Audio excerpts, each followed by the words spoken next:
labai malonu jūs visus matyti pasistiprinusius po pietų pertraukos ir mes pradedame jau mūsų trečiąją sesiją, kuri vadinasi pažinimo teorija. Aš kol kas pavaduoju moderatorių ir kviečiu Vilnius Tech profesorių Vytį Valatką kalbėti apie santykio ir logybės kategorijų aiškinimą scholastinėje logikoje Lietuvoje. Ir žinoma, noriu pasakyti, kad Vytis Valatka yra garsiausias šitos problematikos žinovas. Prašom.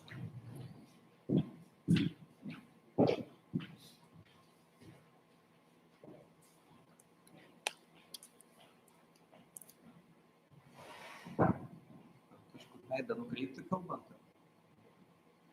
Ai, va.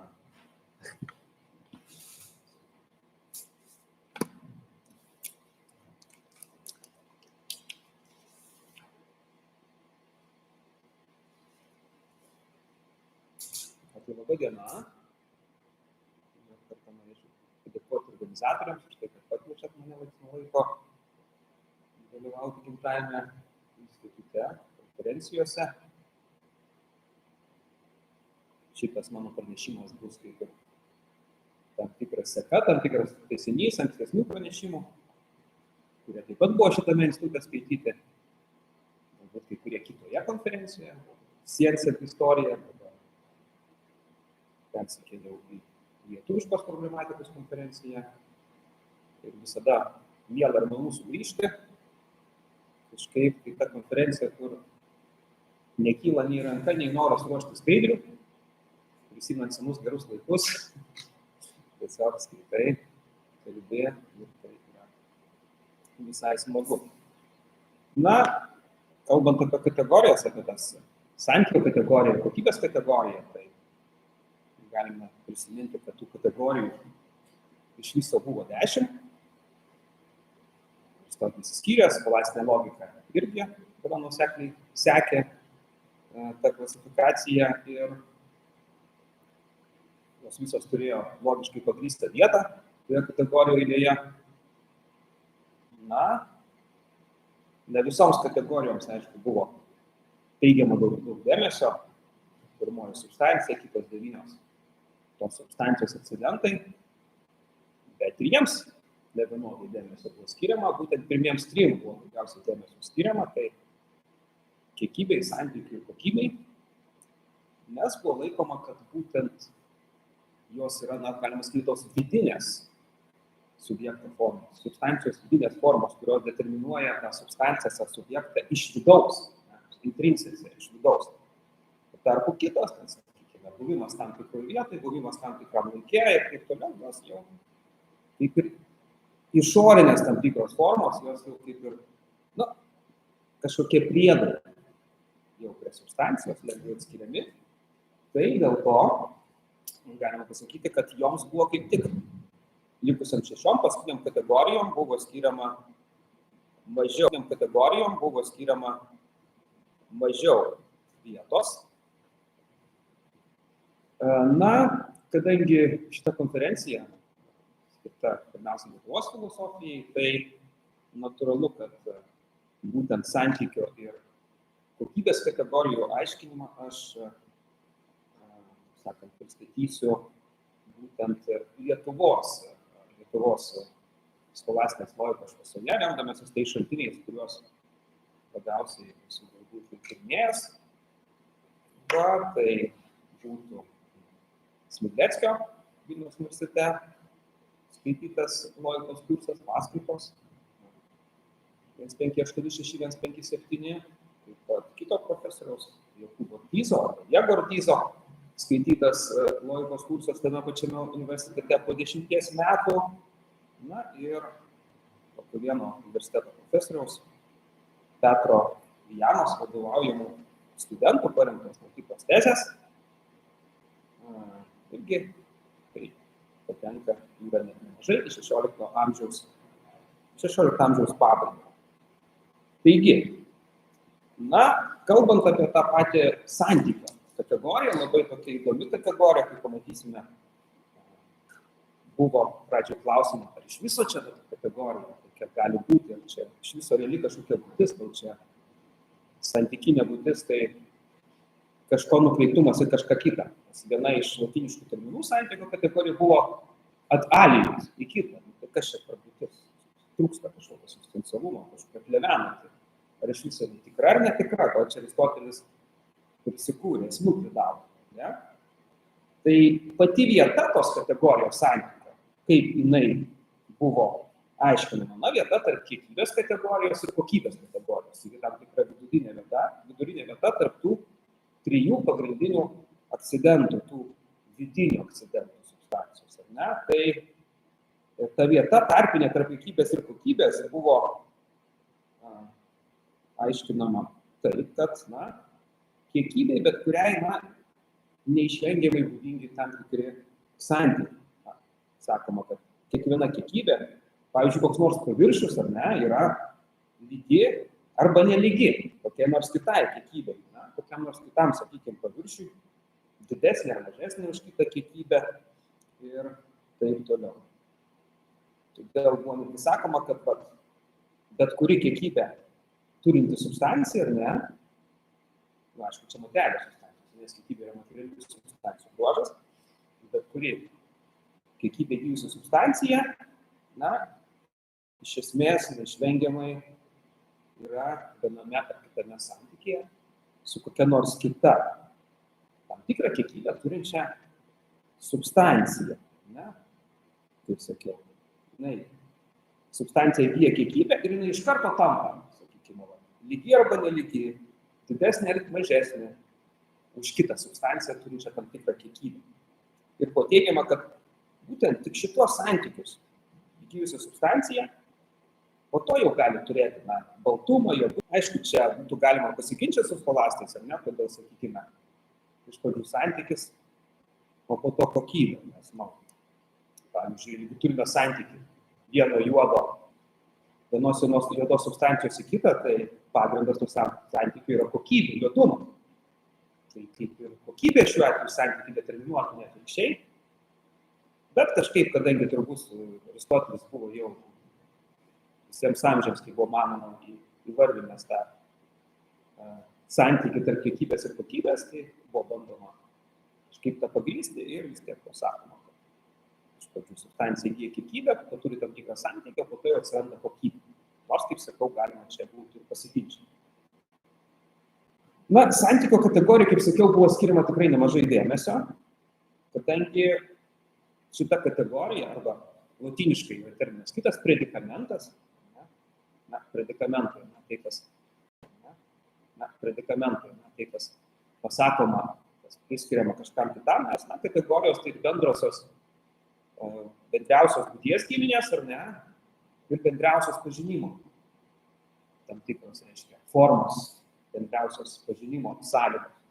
Tai yra predikamentai, kurie bendriausi dalykai, kurie pasakomi apie tam tikrą objektą, kurie egzistuoja, nėra sukurti.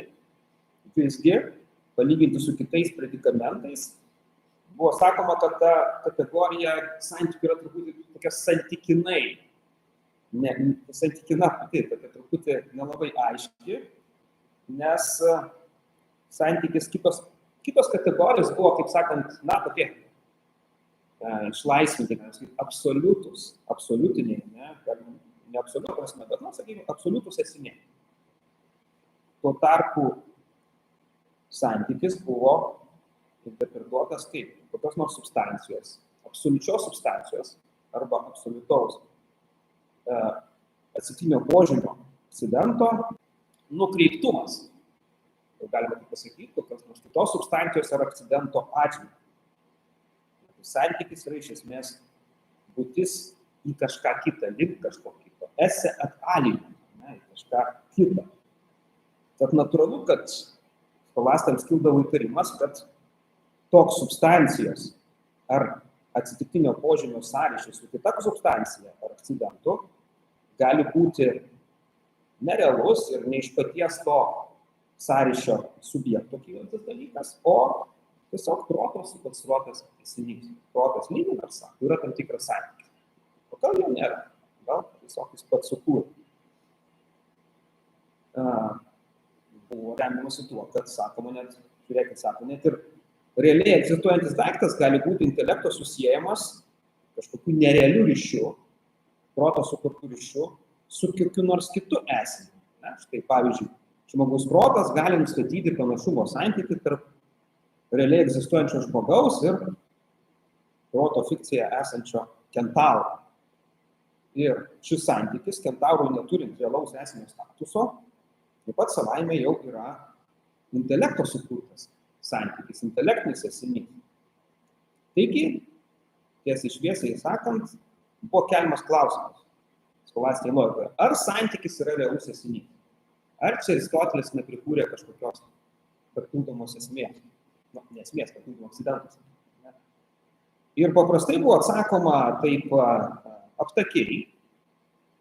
Galiausiai buvo prieinama tokios išvados, kad vieni santykiai yra realios būtys, o kiti santykiai žmogaus sukurtos būtys. Taigi ir scholastinės logikos lietuvių atstovai irgi nuosekliai laikėsi šito požiūrio. Smiglevskio tokia yra citata, citatos pradžia. Santykis kaip toks, arba santykis kaip santykis, jis nėra realus esinys, kadangi pagal savąją sąvoką jisai yra abstrahuojamas tiek nuo realaus, tiek nuo intelekto sukūriamo esinio.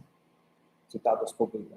Kita vertus, vėl citatos pradžia, santykis gali būti tiek realus, tiek žmogaus sukurtas esinys. Priklauso nuo to, kokį santykį turime.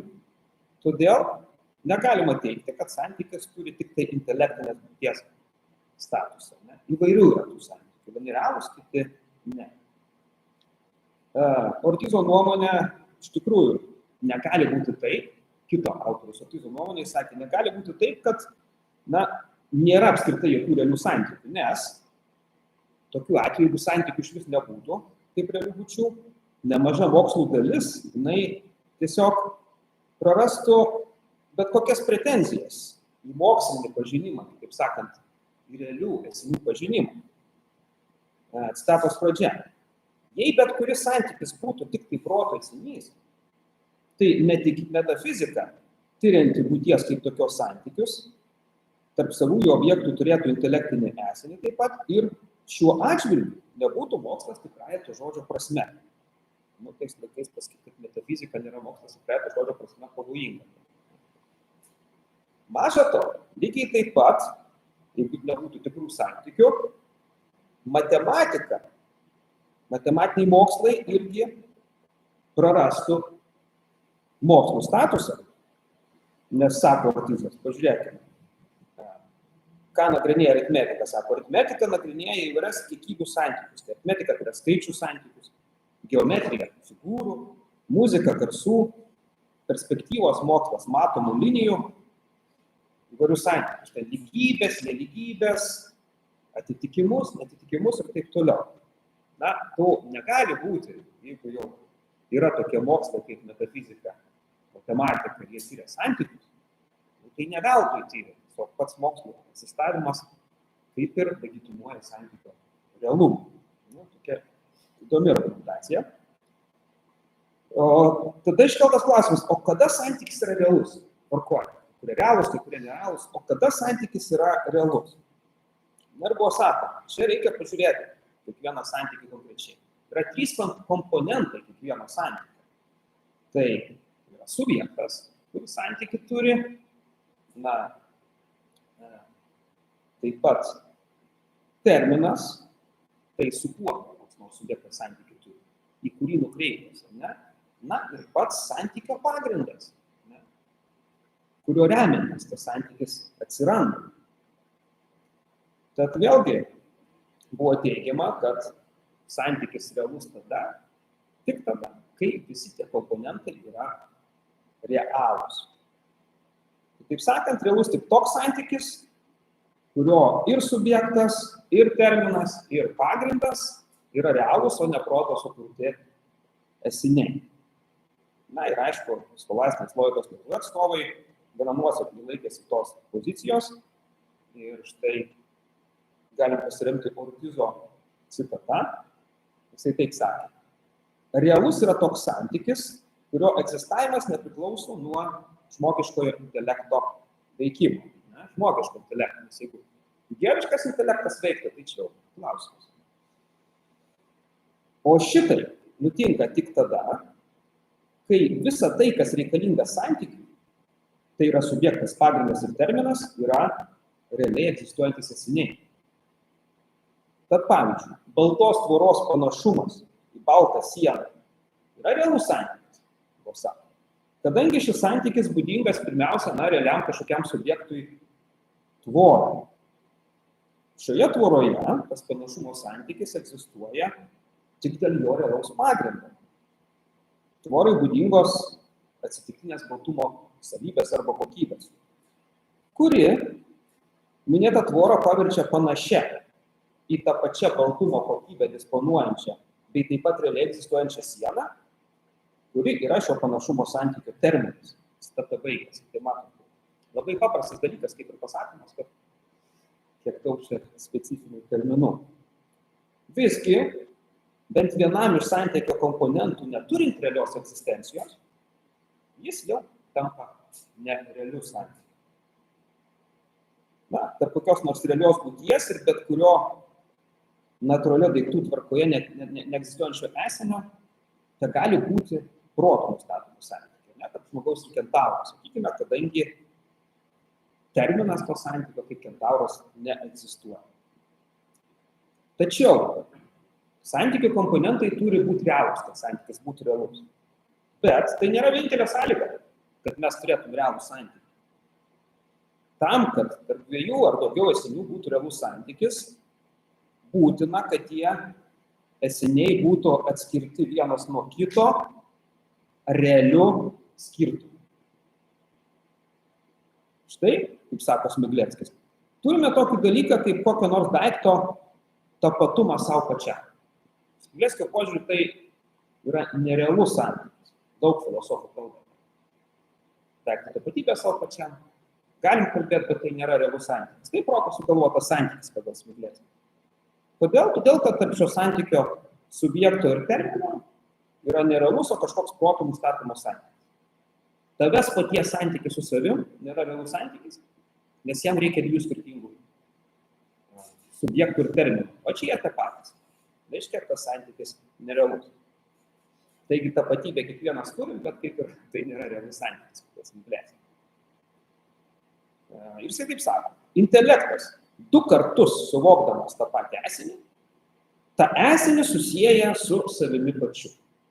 Tai apie jokį čia realų santykį negalime kalbėti, tai galima sakyti kažkokia turbūt, taip juokojant, šizofrenijos atvejus, kažkoks objektas. Skyla objektas į dvi dalis, į save patį, į du save pačius. Vėlgi, scholastinėje logikoje gana daug dėmesio skirta klausimui apie santykį apie realų skirtumą, apie skirtumą tiesiog tarp paties santykio ir jo pagrindo. Tai yra santykis ir jo pagrindas. Balto daikto panašumo kitą baltą daiktą santykis ir jo pagrindas. Tiem daiktam būdinga baltumo kokybė. Ir čia buvo klausimas, ar tarp paties santykio ir jo pagrindo egzistuoja realus skirtumas.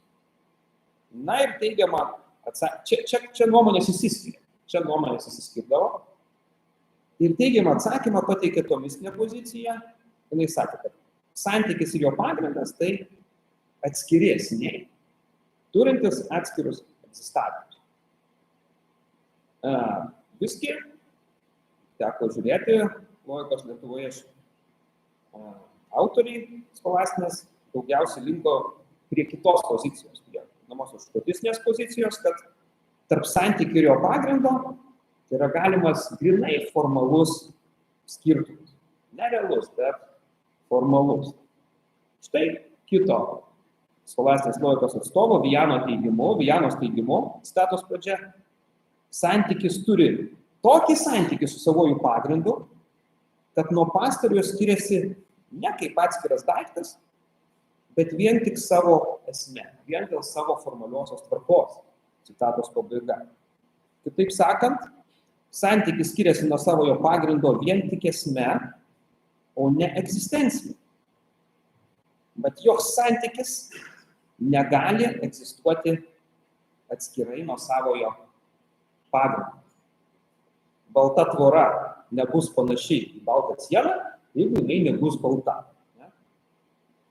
Taigi, baltos tvoros panašumo į baltą sieną atveju, esinys panašus į baltą sieną, realiai nesiskiria nuo tvoros kaip balto daikto, nes tas panašus esinys yra ta pati tvora įgijusi tą patį baltumo požymį. Taigi, santykis skotistiniu požiūriu yra realiai neatskiriamas nuo savojo pagrindo. Esmė skiriasi, bet egzistencija ne. Tokią poziciją vieningai pareiškia ir Ortizas su Smigleckiu.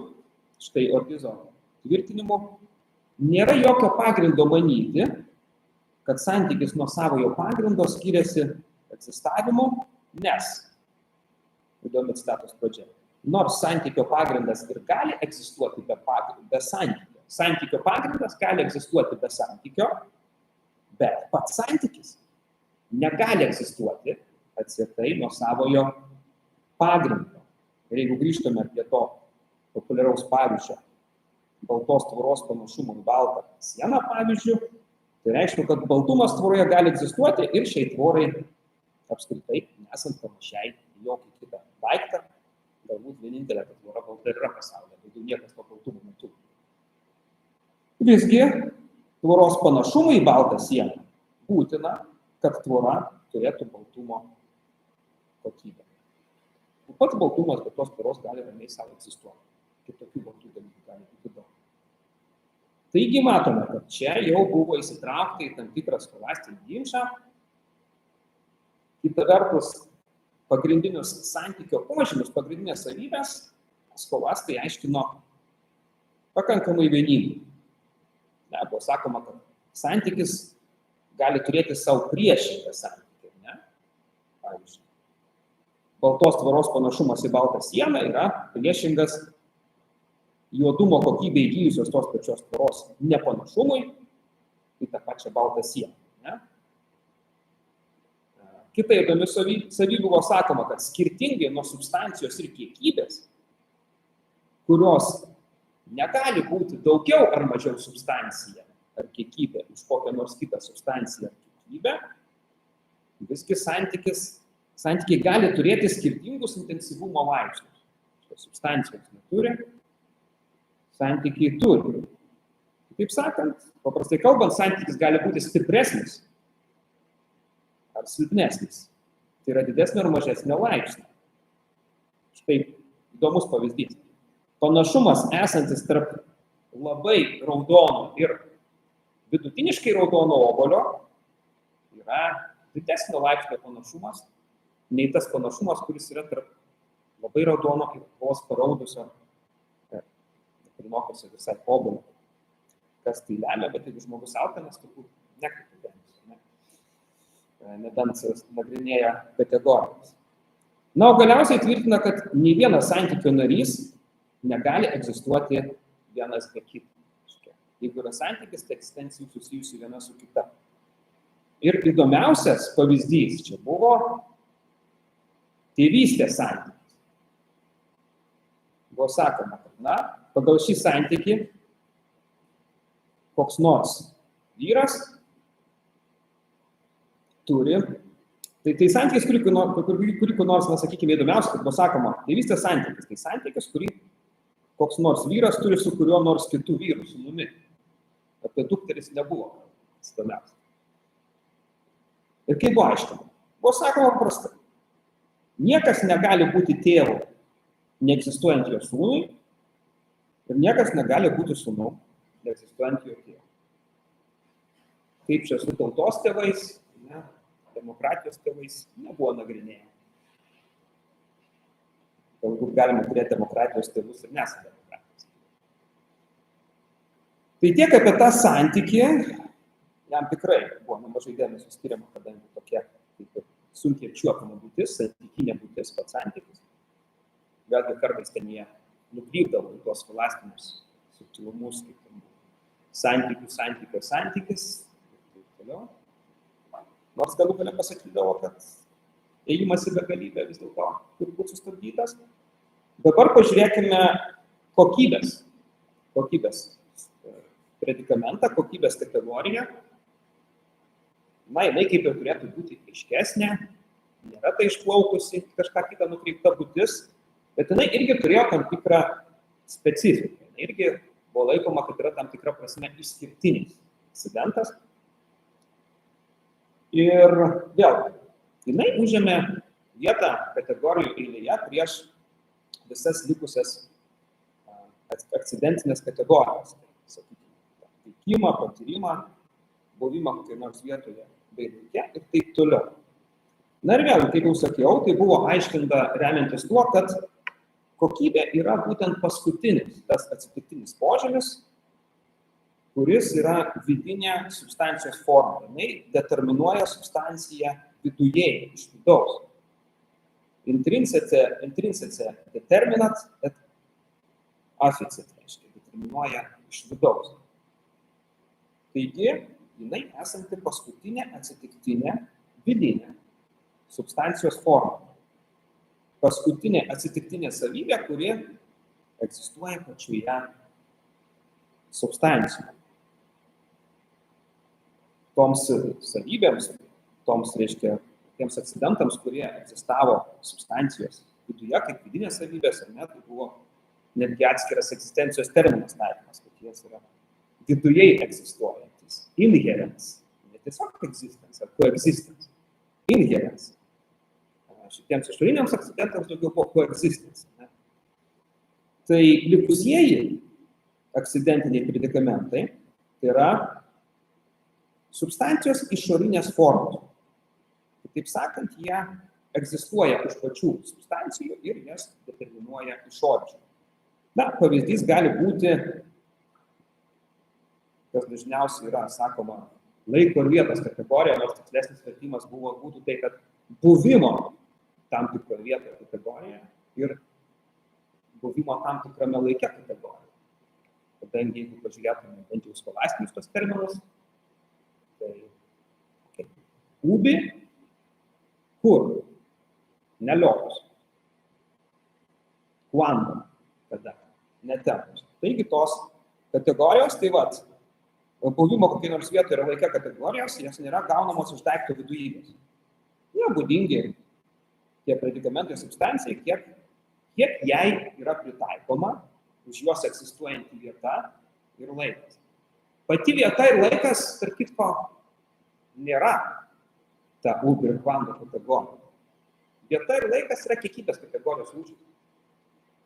Vieta yra nuosekli, kontinuali kiekybė. Laikas yra diskreti kiekybė. Neturim kažkokio apjungiančio termino. Dažnai tas maišoma. Sakoma, vieta ir laikas. Tai yra kiekybės kategorijos rūšis. Tai nėra ta ubi ir quando kategorija. O kokybės kategorija, kaip vidinė subjekto savybė, buvo sakoma, yra jam artimesnė negu visos likusios kategorijos. Netgi taip gražiai latiniškai. Intimesnė, sako, kokybės kategorija. Substancija yra intimesnė. Magis intima substancija, negu kitos 6 kategorijos. Taigi, daugiau intimumo yra tarp kokybės ir substancijos, nei tarp kokybės, pavyzdžiui, ir padėties kategorijos. Kitaip sakant, citatos pradžia Smigleckio, kokybė labiau tinka substancijai, kadangi ji egzistuoja pačioje substancijoje.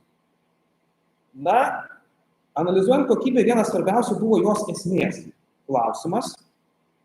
Ir sprendžiant šitą klausimą, kokybė buvo išskiriama iš kitų atsitiktinių kategorijų. Ji buvo tam tikra specifinė kategorija. Ir kodėl tai buvo? Buvo sakoma, kad kokybė yra vienintelė akcidentinė kategorija, kuri pačia tikriausia tiesioginė prasme apibrėžia kokią nors substanciją pagal tai, kokia ta substancija yra. Kiekybė vienintelė tiksliai atsako į klausimą, kokia substancija yra. To negalima pasakyti apie kitus akcidentus, apie kitus atsitiktinius požymius. Nes iš esmės visi, sako Smiglėtis, visi akcidentai vienu ar kitu būdu atsako į klausimą, kokia yra kokia nors substancija.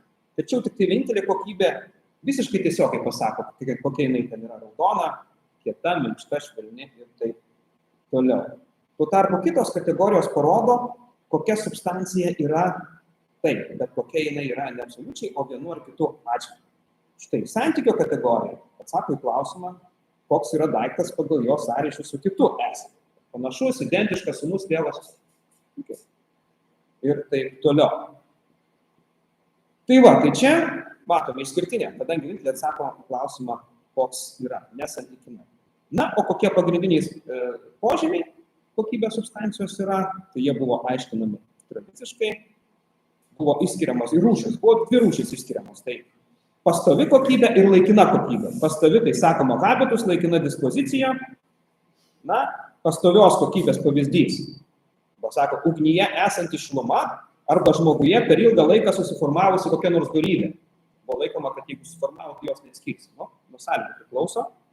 Laikinos kokybės pavyzdys, tai, sakykime, vandenyje esanti šiluma arba šaltis. Labai greitai pasikeičia.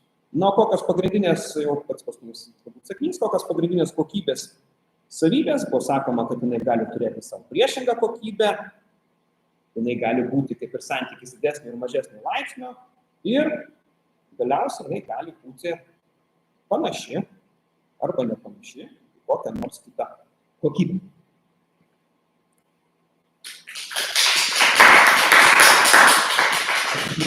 Aš tik pasiimsiu tušinuką. Ir pusvalandis išnaudotas ir gal tada porą trumpų klausimų.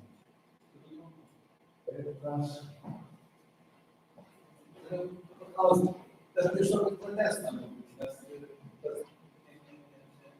netiesiogiai.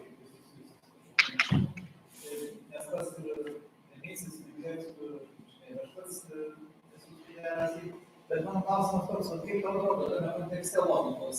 Kodėl būtent Smiglėckų logika susilaukia daugis išleidė, artizas, ar jisai labai įsiskyrė savo kontekste, bet biologija turi Oksforde. Aš matau Lietuvos kontekste, tai jisai įsiskyrė turbūt savo parengtumu. Artizas ten parengė tą kursą, po to jisai dėstė kitose kolegijose, buvo ten taip pat ir ten visokias administracinės pareigas užiminėjo. Tiesiog dėstymas, kaip sakant, rašymas, jam buvo galbūt mažiau svarbus už dėstymas. Jis pasirengė, jeigu, pavyzdžiui, yra toks įdomus dalykas, yra žinomi keli rankraščiai paskaitų Artizo. Sakykime, Lenkijoje, ten Poznanės jėzuitų kolegijoje yra lenkų autoriai, štai tai lietuviškos tyrimai. Yra lenkų autoriai tyrinėję, tai ten skirtumus nustatinėja. Tai ten mažai skirtumų. Tiesiog skirtingi studentai užsirašė, ištisiniai puslapiai kartoja. Tai Smiglėckis turbūt buvo jisai, kaip sakant, žymiai atsakingesnis, darbštesnis, jam tas labiau rūpėjo, bet to tie patys dalykai, tie patys aristotelinės logikos skyriai Smiglėckio yra išdėstyti aiškiau. Artizo ta kalba tokia yra, čia dalybių matėsi. Pasako sakinį, paprastai gali pasakyti, jisai pasakys, kad balta tvora į baltą sieną panaši, pasakys 5 sakiniai. Smiglėckis sakys, baltos sienos panašumas į baltą tvorą turi būti 3 realūs tie komponentai. Viskas. Tai va, tai galbūt su Artizu ir Smiglėckiu yra tas dalykas, bet to Smiglėckis labai didelę dėmesį skirdavo tai universaliai atsirinkti. Nagrinėjai tą kursą jo, dėstas paskaitas, taigi ten didžiulis skyrius yra skirtas universaliai. Kitur to nebuvo. Tai gali būti, kad ta tematika vis tiek universaliai tematika buvo labai svarbi. Viskas tuo paremta, visos kategorijos, medikamentai. Tai va, tai aš manau, kad tiesiog buvo galbūt ir tai, kad jis ten Romą tą baigė panašiai, galbūt ten, sakykime, kažkokie politiniai dalykai, nes jėzuituose buvo labai svarbus tie politiniai santykiai, tai buvo labai politiškai įtakingas organas. Tai va, tai aš manau, šiaip tai visi tie kursai yra pakankamai panašus, kur yra bendros pozicijos, dažniausiai būna bendros, o kur yra tie ginčai, tai dažniausiai, pavyzdžiui, Artizas dažniausiai pasirinkdavo tas pačias pozicijas kaip ir Smiglėcas. Diana, galbūt, sakau, jis buvo aiškesnis, jis galbūt buvo nuoseklesnis ir jo. Ačiū, Vytui.